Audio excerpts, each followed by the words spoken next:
As you heard there, this week marking 30 years since Samora Machel was killed in a plane crash. Now, while the South African and Mozambican authorities celebrate the life of this dynamic leader today, there is still mystery which surrounds his death. For some context on what was happening at the time, we're joined in studio by ENCA's Dan Moyane. Dan, it's great to have you in studio with me.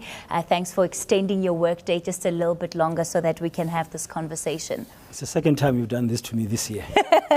I'm going to try to keep doing it. And let's just talk about, this accident, or that trip that was taken. A fateful trip it was, a trip that you were supposed to be on. Give us a bit of those details.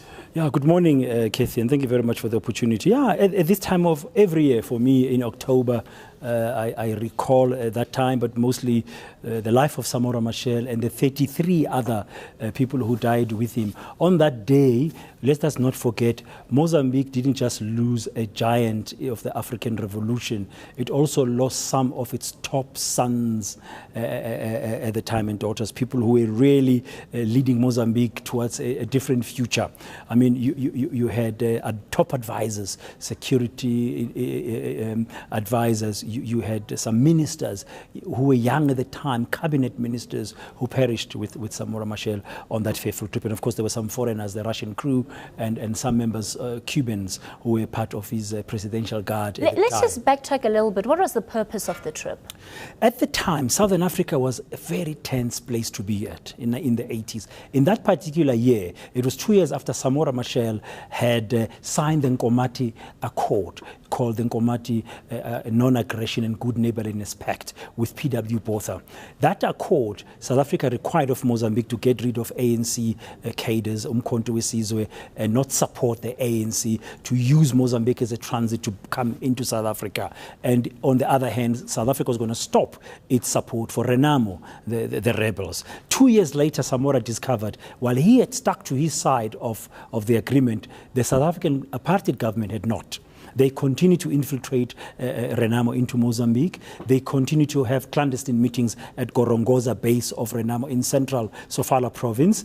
They continue to arm and new guns and new uniforms and infiltrate Renamo through Malawi. So Samora literally lost it when he discovered that betrayal. He then threatened to deploy SAM-7 missiles on the border with Malawi, and he threatened to attack Blantyre. Malawi, under Hastings Kamuzu Banda at the time, was an ally of South Africa. Now, the rest of the frontline states were the ones who were pro-liberation, anti-apartheid, including the likes of Zimbabwe, Zambia, Angola at the time. Then they decided we're going to have a summit to discuss what to do.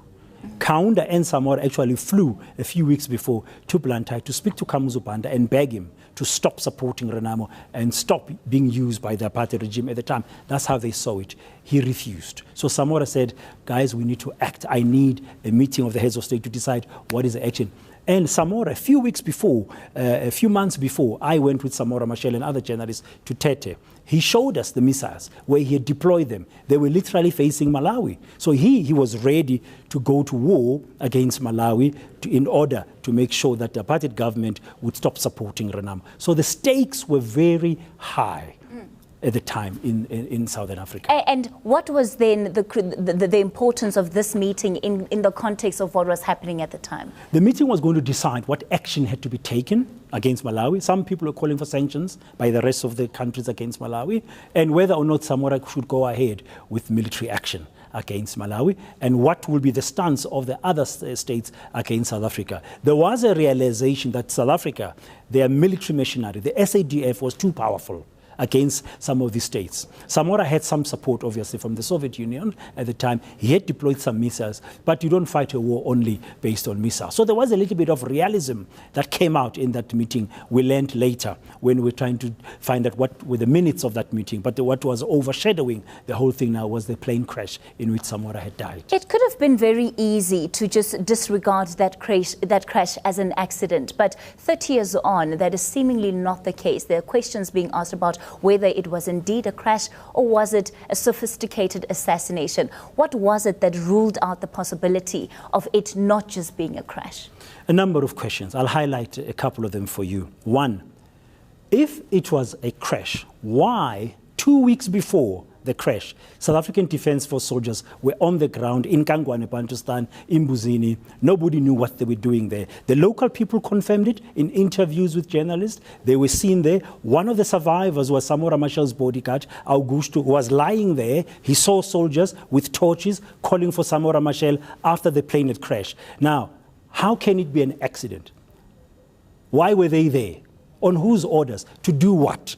Number two, the pilots, the crew, all of them were found with incisions on the neck. It came out in the commission. They were found with incisions in the neck which were not consistent with injuries from a plane crash. They were like somebody had deliberately gone to their necks and made an incision to do what? To draw blood, to put... Nobody knows. But there was a claim soon after that by some South African settlers at the time that the crew was drunk. Now, why would that happen? Third one, most important one, why would the plane that had been flown by that Russian crew, had been flying President Samora Machel for a long time, experienced crew that had flown Samora Machel to many destinations in the world, not once, not twice, many times, why would that plane veer off its path? As soon as it entered the Mozambican airspace coming across from Zimbabwe, from Zambia, it veered right, leaving its normal course to go to the Maputo International Airport. Why?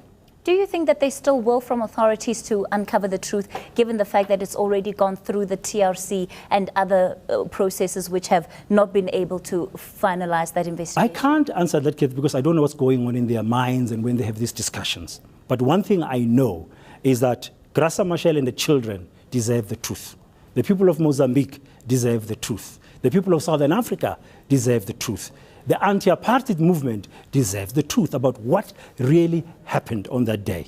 So there have been attempts, but they are not being taken to the conclusion to say exactly what happened. Yes, if it was human error, let it be conclusively proved that it was. But there's a story of that decoy beacon that remains today, because it was discovered that the South African police did have a decoy that was transported in the region and then ended up in some compound and disappeared. It doesn't make sense. If you had a radio beacon that you can use to clone a frequency that is used by the controlling tower to direct a plane to its landing strip, what are you doing with that? And then it suddenly disappears. We're going to have to wrap up very quickly, Bradem, but I just want to, this is one of the things that you've said in your own writings about this situation. A quote by Samora Machel that your life continues in those who continue the revolution. Do you find that still to be true today, that the people who continue asking questions are in many ways continuing his life? There's a Mozambican expression that they use. It's called Samora vive. It says Samora lives. They brought the plane down, but Samora lives. Thank you so much. ENCA's Dan Moyane. More news after the break. Stay with us.